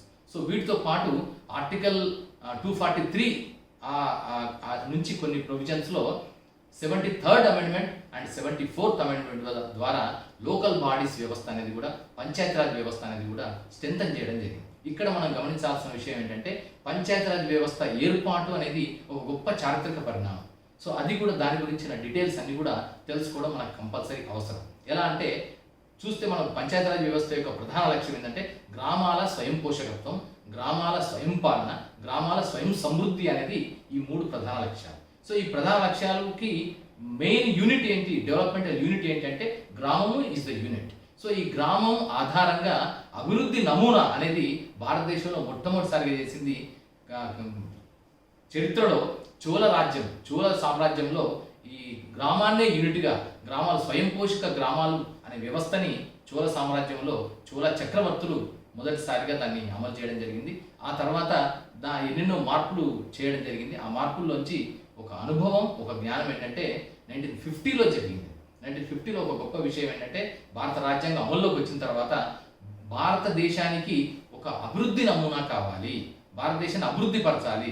మీకు ఎందుకంటే 2వ ప్రపంచ యుద్ధం తర్వాత ప్రపంచంలో ఉండే అన్ని దేశాల రూపురేఖలు మారిపోయాయి, సరిహద్దులు మారిపోయాయి, కొత్త స్వాతంత్రాలు వచ్చాయి. సో ఈ నేపథ్యంలో భారతదేశానికి అభివృద్ధి నమూనా కావాలి, అభివృద్ధి నమూనా ఎలా ఉండాలనే అంశంపైన ఎన్నెన్నో చర్చలు జరిగిన తర్వాత మోక్షగుండం విశ్వేశ్వరయ్య గారు ఒక అద్భుతమైన ఇంజనీర్, ఆయన ప్లాన్డ్ ఎకానమీ ఫర్ ఇండియా అనే ఒక అద్భుతమైన పుస్తకాన్ని రాశాడు. సో ఆయన అప్పటి ప్రధానమంత్రి జవహర్లాల్ నెహ్రూ గారికి ఒక డెవలప్మెంట్ మోడల్ని రూపొందించడం జరిగింది. ఆ డెవలప్మెంట్ మోడల్లో అప్పటికి భారతదేశం, ప్రపంచం అంతా కూడా రెండు రకాల వ్యవస్థలతో ఉంది. ఒకటేమో క్యాపిటలిస్టిక్ డెవలప్మెంట్ మోడల్, ఇంకోటేమో కమ్యూనిస్టిక్ డెవలప్మెంట్ మోడల్.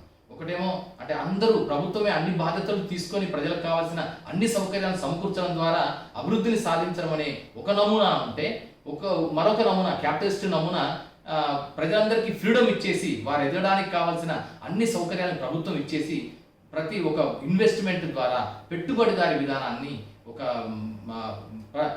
ప్రజాస్వామ్యం పెట్టుబడిదారి విధానాన్ని, ప్రజాస్వామ్యం కాదు పెట్టుబడిదారి విధానాన్ని రూపొందించాలనేది ఒకటి. ఈ రెండు మోడల్స్లో ఏ మోడల్ బాగుంటుంది, ఎలాంటి ఆలోచన వైపు వెళ్తే బాగుంటుందని తర్జన పడుతున్న టైంలో అప్పుడు ఒక అద్భుతమైన మోడల్ ఏం తీసుకున్నారంటే, మనకు ప్లాన్స్ ద్వారా భారతదేశాన్ని అభివృద్ధి చెందించవచ్చు. ప్లాన్స్ అంటే ప్రణాళికలు, నిర్దిష్టమైన కాలానికి, నియత కాలానికి గమనించిన ప్రణాళికలు. ఇది రష్యన్ మోడల్, రష్యాలో ఇంప్లిమెంట్ అయిన విధానం. అది అంటే ఇన్వెస్ట్మెంట్ చేయడమే కాకుండా, ప్రభుత్వపరమైన చర్యలు చేపట్టడమే కాకుండా అభివృద్ధి సాధించాలంటే దానికి ఒక నియమితమైన కాలపరిమితి పెట్టుకుంటేనే జరుగుతుందనే ఆలోచనతో ప్రణాళికలు రూపొందించడం జరిగింది. అది భారతదేశంలో 1951 నుంచి భారతదేశంలో ప్రణాళిక విధానం ప్రారంభమైంది. మొదటి పంచవర్ష ప్రణాళికలు 1950-51లో అవ్వడం జరిగింది. సో అప్పుడే 1952లో ఈ మొత్తం డెవలప్మెంట్ కావాలంటే ముందు కమ్యూనిటీస్ డెవలప్ కావాలి, గ్రామాలు డెవలప్ కావాలనే ఆలోచనతో కమ్యూనిటీ డెవలప్మెంట్ ప్రోగ్రామ్ అని ఒక పథకాన్ని రూపొందించడం జరిగింది.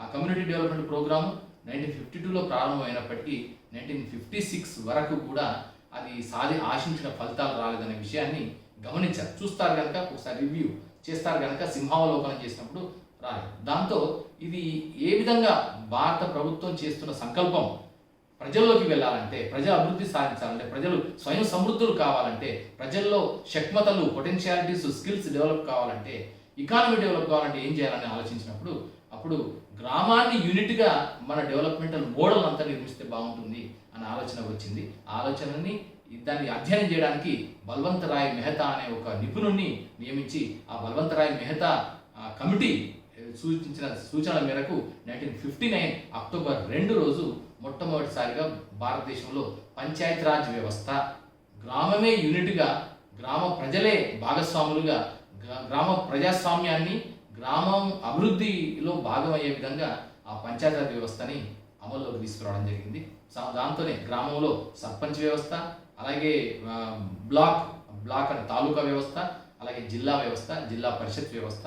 సో ఈ 3 వ్యవస్థలు ఆ పంచాయతీరాజ్ విధానం ద్వారా రూపొందించడం జరిగింది. సో దాంట్లో ఎన్నో ప్రస్థానాలు ఉన్నాయి. సో ఎన్నెన్నో పరిణామాలు సాధించిన తర్వాత, ఎన్నెన్నో అభివృద్ధి మోడల్స్ని ఇంప్లిమెంట్ చేసిన తర్వాత, దాంట్లో వైఫల్యాలన్నీ గమనించిన తర్వాత దానికి చట్టబద్ధతనివ్వడం కోసం, రాజ్యాంగ భద్రతనివ్వడం కోసం భారత రాజ్యాంగంలో 73వ సవరణని పంచాయతీరాజ్ యాక్ట్ ద్వారా రూపొందించడం జరిగింది. ఆ 73rd అమెండ్మెంట్, అలాగే 74th అమెండ్మెంట్ ద్వారా నగరపాలిక శాసనం చేయడం జరిగింది. నగరపాలిక అంటే ప్రజలు అభివృద్ధి చెందుతున్నారు, నగరాలు విస్తరిస్తున్న క్రమంలో గ్రామాలు పెద్ద గ్రామాలు నగరాలుగా, పట్టణాలు నగరాలుగా, జనాభా విస్తృతి వల్ల, జనాభా వలసల వల్ల, జనాభాకి ఉండే ఉద్యోగ అవకాశాల వల్ల, సౌకర్యాల వల్ల, రోడ్డు రవాణా సౌకర్యాల వల్ల విస్తరిస్తున్న దశని గమనించి నగరాలని రేపు రాబోయే కాలంలో అర్బన్ ఎక్స్ప్లోజన్ వస్తుంది. భారతదేశంలో పాపులేషన్ ఎక్స్ప్లోజన్తో పాటు అర్బన్ ఎక్స్ప్లోజన్ రానున్నది కనుక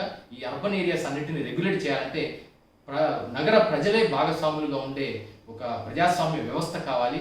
ఒక భారతదేశానికి మొత్తానికి పార్లమెంట్ ఎలా ఆగుతుందో నగరానికి సంబంధించి ఆ నగర ప్రజాస్వామ్య వ్యవస్థ ఉండాలనే లక్ష్యంతో నగరపాలిక అనే వ్యవస్థని ఒక ఎస్టాబ్లిష్డ్గా దాన్ని రాజ్యాంగబద్ధంగా రూపొందించడం జరిగింది. సో ఇది మనకు భారత రాజ్యాంగం గ్రామీణ స్థానిక ప్రజాస్వామ్య వ్యవస్థని స్థానిక పరిధుల్లో, స్థానిక లెవెల్లో ఇవ్వడం కోసం ఏర్పాటు చేసిన ఒక అద్భుతమైన యంత్రాంగం.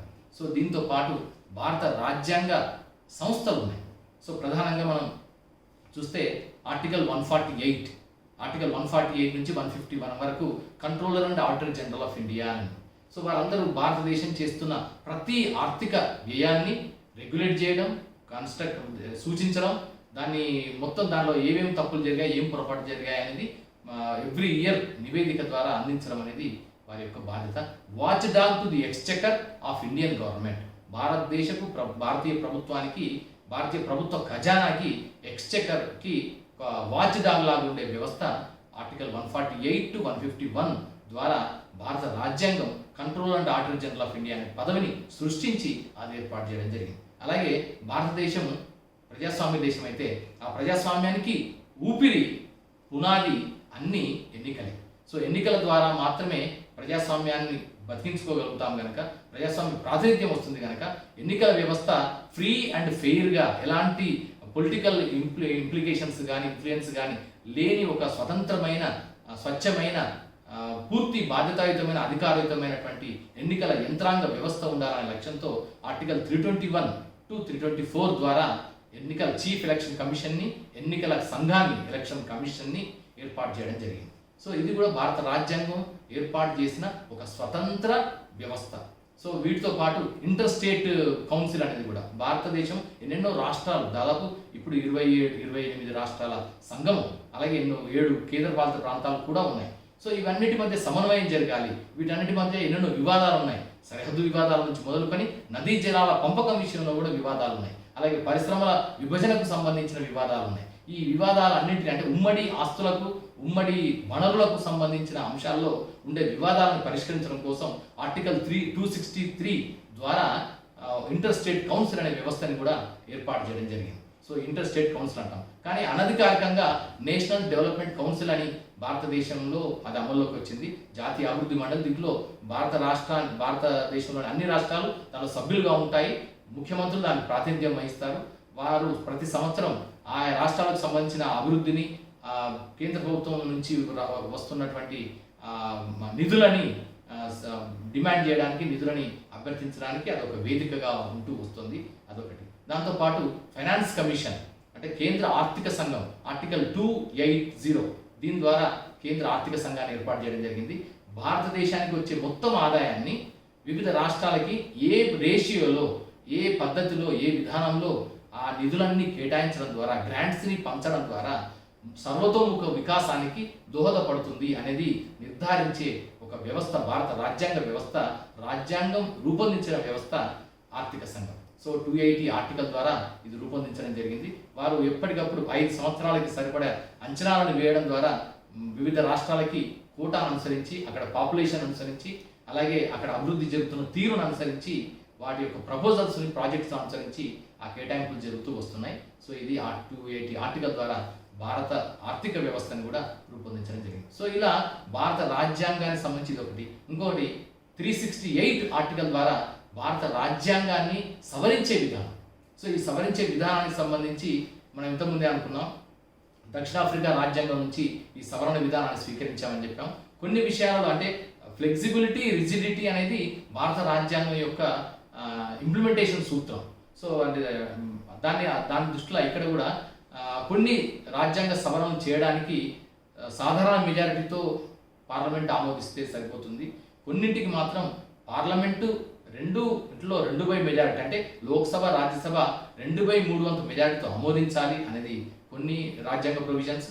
మరికొన్ని రాజ్యాంగ ప్రొవిజన్స్కి లోక్సభ, రాజ్యసభ, పార్లమెంట్లో 2/3 మెజారిటీతో పాటుగా సగం రాష్ట్రాల ఆమోదం కూడా పొందాలనేటువంటి ఒక నియమాన్ని కూడా రూపొందిస్తూ ఆ 368 ఆర్టికల్లో భారత రాజ్యాంగ రచనకు సంబంధించిన అంశాలని, అంటే సవరణకు సంబంధించిన అంశాలని దాంట్లో వివరంగా చెప్పడం జరిగింది. సో ఇవన్నీ భారతదేశము, భారత రాజ్యాంగ వ్యవస్థ నిర్మించడంలో, రాజకీయ వ్యవస్థ అమలులో, అది కొనసాగడంలో ఉండేటువంటి ఎన్నెన్నో అంశాలని భారత రాజ్యాంగం ఈ విధంగా చెప్తుంది. సో ఇక్కడ ఇవన్నీ జరుగుతున్న క్రమంలో మనకు గవర్నెన్స్ ఎలా జరుగుతుంది, ఇక్కడ ఎవరెవరి పాలనా కాలంలో ఏం జరిగిందనేది కూడా మనం ఎప్పటికప్పుడు కూలంకషంగా తెలుసుకోవడం అవసరం. సో ఇక్కడ ఇంకొక అంశాలు ఏంటంటే మనం గుర్తుపెట్టుకోవాలి, ఇదంతా భారత రాజ్యాంగం గురించి ఒక బర్డ్స్ ఐ వ్యూ, ఒక విహంగ వీక్షణం. ఈ విహంగ వీక్షణానికి తోడుగా ఇక్కడ గుర్తుపెట్టుకోవాల్సిన అంశాలు ఏంటంటే ఆర్టికల్స్ని గుర్తుపెట్టుకోవాలి. ఏ ఆర్టికల్ ఏ రాజ్యాంగంలోని ఏ విషయాన్ని చెప్తుంది, ఆర్టికల్స్ ఒకటి. రెండవది ఏంటంటే ఆ ఆర్టికల్స్ పైన ఏదైనా సందర్భంలో వాద వివాదాలు ప్రతివాదాలు వచ్చాయా, లేదా కేస్ స్టడీస్ వచ్చాయా, చట్టాలు ఏమైనా మారాయా, తర్వాత కాలంలో సుప్రీంకోర్టు ఏమైనా దాని ధర్మాసనాలు ఏమైనా చెప్పాయా. సో ఇలాంటి విషయాలు తెలుసుకోవాలి. రెండు. మూడవది ఏంటంటే భారత రాజ్యాంగంలో ఉండే ప్రధాన అంశాల్లో ఫండమెంటల్ రైట్స్ వీటన్నిటి గురించి కూడా అవగాహన ఉండాలి. వాటితో పాటు భారత రాజ్యాంగ బద్ధమైన సంస్థలు వాటిలో వాటి యొక్క నియామకపు అర్హతలు మిగతా అవన్నీ కూడా తెలుసుకోవాలి. రాష్ట్రపతి నుంచి మొదలుకొని కంట్రోల్ ఆర్డర్ జనరల్ వరకు వారి యొక్క నియామకానికి సంబంధించిన అంశాలన్నీ తెలుసుకోవాలి. వాటితో పాటు ఇంకొకటి ఏంటంటే పదవులు ఏ ఏ కాలంలో ఎవరెవరు పదవుల్లో ఉన్నారు అదన్నీ కూడా తెలుసుకోవడం కంపల్సరీ అవసరం. ఉదాహరణకి first prime minister of India నుంచి మొదలుకొని latest prime minister of India వరకు, అలాగే మొదటి రాష్ట్రపతి నుంచి ఇప్పటి వరకు ఆ వరుస. ఒక్కొక్కసారి మనకు క్వశ్చన్స్లో ఎలా అడుగుతున్నారంటే వరుస క్రమంలో పేర్చుము అని అంటారు. మొదటి రాష్ట్రపతి, తర్వాత రాష్ట్రపతి ఎవరు, రెండవ రాష్ట్రపతి సర్వేపల్లి రాధాకృష్ణ, అట్లా అనుకుంటే ఇట్లా వరుసగా అని అవన్నీ గుర్తుపెట్టుకోవాలి. వరుసగా ఇప్పటి వరకు రాష్ట్రపతులుగా పదవిని నిర్వహించిన వారందరి పేర్లు, వారి పదవీ కాలాలు కూడా గుర్తుపెట్టుకోవడం అనేది అవసరం. అలాగే భారత ప్రధానిగా నిర్వహించిన వాళ్ళు వారి పదవీ కాలాలు, అలాగే లోక్సభ స్పీకర్లు, రాజ్యసభ చైర్మన్లు, అలాగే వివిధ పదవులు నిర్వహించిన అంటే ఫస్ట్ ఫైనాన్స్ కమిషన్ చైర్మన్ ఎవరు, first chief election commissioner Sukumar Sen నుంచి మొదలుకొని టిఎన్ శేషన్ నుంచి మొదలుకొని ఇప్పటి వరకు ఉన్నటువంటి మొత్తం చీఫ్ ఎలక్షన్ కమిషనర్స్ వాళ్ళందరూ ఎవరెవరు ఎప్పుడెప్పుడు ఏ పదవులు చేశారనేది ఒకటి అవసరం. ఇది తెలియడం వల్ల అడ్వాంటేజ్ ఏంటంటే భారత రాజ్యాంగంలో భారత రాజకీయాల్లో ఏదైనా పెనుమార్పులు జరిపిన సందర్భాలు ఉన్నాయి, ఎవరి కాలంలో జరిగాయని మనకు తెలుస్తుంది. ఉదాహరణకి 1976లో 42nd అమెండ్మెంట్ జరిగింది. అమెండ్మెంట్ జరిగినప్పుడు అప్పుడు రాష్ట్రపతి ఎవరు, అప్పుడున్న ప్రధానమంత్రి ఎవరు, అప్పుడు లోక్సభ స్పీకర్ ఎవరు. సో ఇవన్నీ కూడా మనకు ఇంపార్టెంట్ ఎలిమెంట్స్, ఇవి క్వశ్చన్స్లో అడుగుతారు. సో అందుకని అది క్రోనలాజికల్ ఆర్డర్లో పెట్టడానికి కానీ, ఆయా పదవులను నిర్వహించిన వ్యక్తుల క్రోనలాజికల్ ఆర్డర్ని పెట్టడానికి కానీ, లేదా వివిధ సంఘటనలు, వివిధ సందర్భాలు, చట్టాలు కానీ, సవరణలు కానీ, లేదా శాసనాలు కానీ చేసినప్పుడు దానికి బాధ్యులైన వ్యక్తులు ఎవరెవరని తెలియడానికి కానీ మనకి ఇవంతా సమగ్రంగా సాకల్యంగా అవసరమవుతుంది. సో ఇది ఒకటి. దాంతోపాటు ఎవరెవరైతే ఈ పదవులు నిర్వహించారో వారికి సంబంధించిన వ్యక్తిగత ప్రొఫైల్ కూడా మనకు అవసరం. సో వాళ్ళ వ్యక్తిగత ఒక్కొక్కసారి అడగవచ్చు, భారతదేశాన్ని పరిపాలించిన వాళ్ళు ఫలానా హార్వర్డ్ స్కూల్తో అనుబంధం ఉన్న ప్రధానులు ఎవరు, లేదా హార్వర్డ్ స్కూల్తో సంబంధం ఉన్న భారత ప్రధానులు ఎవరైనా అడగచ్చు. ఇట్లా అడిగినప్పుడు దాంట్లో ఎవరో ఒకరు వాళ్ళ స్కూలు ఎడ్యుకేషను, కాలేజ్ ఎడ్యుకేషను ఎక్కడో ఒక లింక్ ఉంటుంది. సో అది అలాంటి వారు ఎవరు అనేది చెప్పడానికి మనకు ఒక స్కోప్ దొరుకుతుంది. కనుక ప్రతి ఒక్క వ్యక్తి అంటే భారత రాజ్యాంగ పదవిని నిర్వహించిన వ్యక్తికి సంబంధించిన ప్రొఫైల్ కూడా, బ్రీఫ్ బయోడేటా కూడా మనం ఖచ్చితంగా తెలుసుకోవడం అవసరం. సో వీటన్నింటి ద్వారా ఇవన్నీ మరొకటి. ఇక పుస్తకాలు ఏంటి, ఇవన్నీ తెలుసుకున్న తర్వాత what are the books that we have to refer అన్నప్పుడు ఫస్ట్ అండ్ ఫార్మోస్ట్ ఏంటంటే ఎంవి పైలి రాసిన కాన్స్టిట్యూషనల్ హిస్టరీ ఆఫ్ ఇండియా అనేది one of the important book. And then Rajni Kothari Indian government and politics అని ఉంటుంది. సో దాంట్లో ఆయన మొత్తం భారత రాజ్యాంగం, రాజకీయాలు, వాటి యొక్క పరిణామం అంతా కూడా డీటెయిల్గా చెప్పడం జరిగింది. సో దీంట్లో మెయిన్ హైలైట్ ఏంటంటే మనం ఇంకా గమనించాల్సిన అంశం ఇండియన్ ఎలక్టరల్ సిస్టమ్ అంతా. అంటే 1952లో మొదటి ఎలక్షన్స్ జరిగినప్పటి నుంచి మొన్నటి వరకు జరిగిన మొత్తం ఎలక్షన్స్లో ట్రెండ్స్ ఏంటి, ఓటర్ బిహేవియర్ ఎలా ఉంది, ఏ పార్టీ అధికారంలోకి వచ్చింది, ఎంత మెజారిటీతో వచ్చింది, ఎంతమంది ఎలక్టరల్ ఓట్ వచ్చింది, మొత్తం ఉన్న లోక్సభ స్థానాలు ఎంత, రాజ్యసభ స్థానాలు ఎంత, ఎన్నిక విధానం జరిగింది ఏంటి, ఆ ఎన్నిక విశ్లేషణ ఎలా ఉంది అనేది కూడా మనకి ఇండియన్ పాలిటీ, ఇండియన్ గవర్నెన్స్లో మనకి ఇంపార్టెంట్, చాలా అవసరం. సో అందుకని రజనీ కొఠారి ఆయన ఫేమస్ పొలిటికల్ సైంటిస్ట్. సో ఆయన రాసిన రచనలు కూడా చదవడం అనేది చాలా మోస్ట్ ఇంపార్టెంట్. సో అలాగే వీటితో పాటు ఇంకొకటి ఏంటంటే దుర్గాదాస్ బసు అని ఉన్నారు. ఆయన కాన్స్టిట్యూషన్ మీద అథారిటేటివ్ పర్సనాలిటీ, అథెంటికేటెడ్ బుక్ అది. సో దాంట్లో కన్సైజ్ వర్షన్ ఉంది and full length elaborated versions రెండు ఉన్నాయి.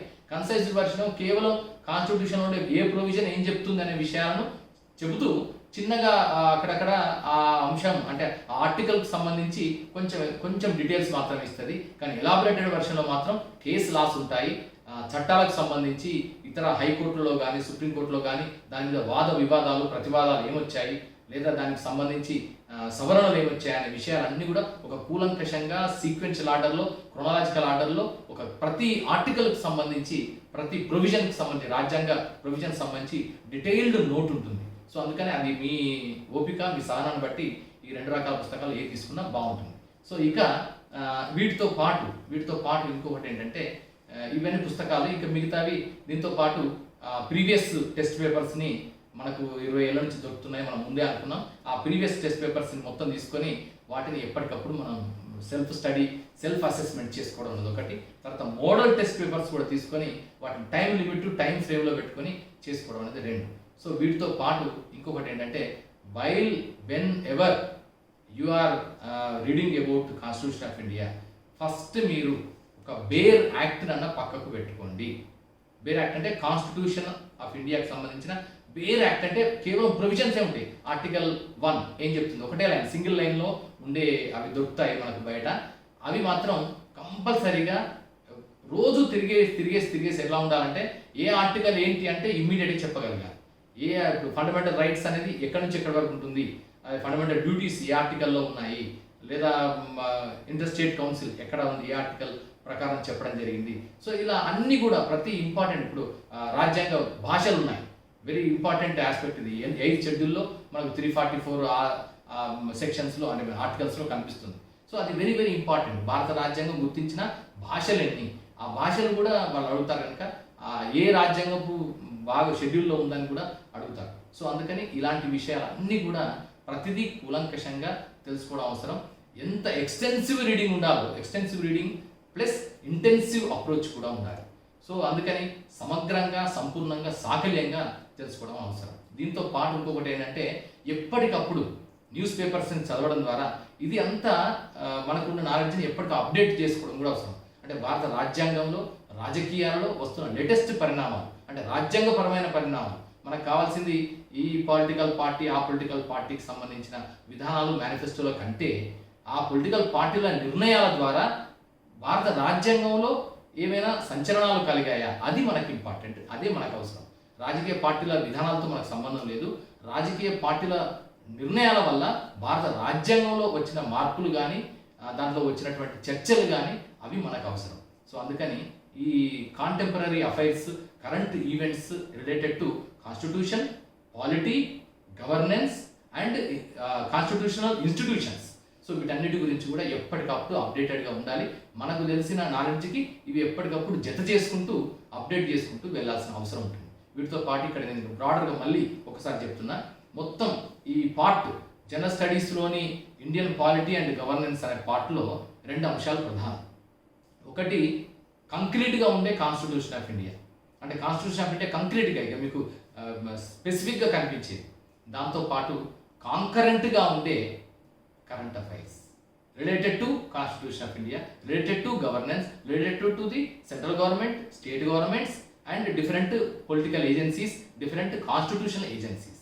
సో ఇవన్నీ కూడా అంటే ఇక్కడ 2 కంక్రీట్గా ఉండే కాన్స్టిట్యూషన్ అండ్ కరెంట్గా ఉండే లేటెస్ట్ డెవలప్మెంట్స్, ఈ 2 కలిపితేనే ఇండియన్ పాలిటీ అండ్ గవర్నెన్స్ అనే అంశాన్ని మనం సమగ్రంగా చూసినట్టు అవుతుంది. సో అందుకని my dear friends, this is all about the strategy and action plan and preparatory plan for hitting that part of general studies prelims. So ఇది mains కూడా ఇదే స్ట్రాటజీని వాడుకుంటూ వెళ్తే ఖచ్చితంగా అద్భుతంగా విజయాలు సాధించవచ్చు, మంచి మార్క్స్ స్కోర్ చేసే అవకాశం ఇండియన్ పాలిటీలో ఉంది. సో ఎందుకంటే ఇక్కడ మనకు వాళ్ళు 15 క్వశ్చన్లు అడిగినా, 12 క్వశ్చన్లు అడిగినా, 20 క్వశ్చన్లు అడిగినా 20కి మ్యాక్సిమం 15 వరకు స్కోర్ ఉంది. దీంట్లో ఛాన్స్ ఉంది చదివితే, బాగా చదివితే. ఎందుకంటే దానిలో సింపుల్ క్వశ్చన్, డైరెక్ట్ క్వశ్చన్లు అడిగినా, లేదా కాంప్లెక్స్ క్వశ్చన్లు అడిగినా, కాంపౌండ్ క్వశ్చన్లు అడిగినా, కాంపౌండ్ కాంప్లెక్స్ క్వశ్చన్లు అడిగినా, పేరాగ్రాఫ్లతో చెప్తూ క్వశ్చన్స్ అడిగినా, ఇవన్నీ ఈజీగా చేయడానికి అవకాశం ఉంది. ఎప్పుడు అంటే ఈ కాన్స్టిట్యూషనల్ ప్రొవిజన్స్లో ఉండే విషయాలన్నీ మనకు సమగ్రంగా, సాకల్యంగా, సంపూర్ణంగా అవగాహన అయినప్పుడు అవన్నీ ఆ ఫ్రేమ్వర్క్ చుట్టే తిరుగుతాయి కనుక ఆ ఫ్రేమ్లోనే మనం చెప్పడానికి వీలుంటుంది. అలాగే కేస్ స్టడీస్ కూడా అధ్యయనం చేసినప్పుడు, అలాగే వేర్వేరు పదవుల్లో ఉన్న వ్యక్తులు కాలంలో జరిగిన పరిణామాలను గమనించినప్పుడు ఇవన్నీ అర్థమవుతాయి. సో అందుకని ఈ స్ట్రాటజీ, ఈ యాక్షన్ ప్లాన్, ఈ ప్రిపరేటరీ ప్లాన్తో మీరు ముందుకెళ్తే definitely you will hit the bull's eye, and all the best to all of you.